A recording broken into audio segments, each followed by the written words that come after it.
বেগম রোকেয়া বিশ্ববিদ্যালয়ের এই ক্যাম্পাস হচ্ছে ৭৫ একর জায়গার উপর দাঁড়িয়ে আছে।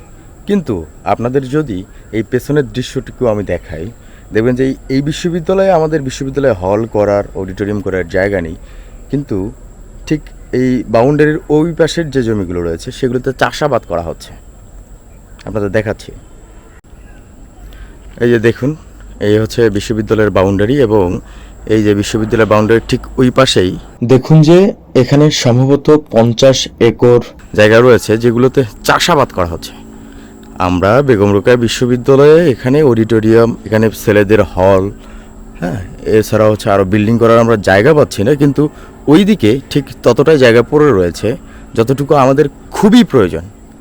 আমি অনুরোধ করব আমাদের যে নতুন উপাচার্য মহোদয় হয়েছেন তিনি যেন খুব দ্রুত এই জায়গাটুকু অধিগ্রহণের ব্যবস্থা গ্রহণ করেন। তাহলে হয়তো এই বিশ্ববিদ্যালয়ের যত জায়গা সম্পর্কিত যত সমস্যা রয়েছে সেগুলো হয়তো বা খুব দ্রুতই সমাধান হয়ে যাবে বলে আমি মনে করি। ধন্যবাদ।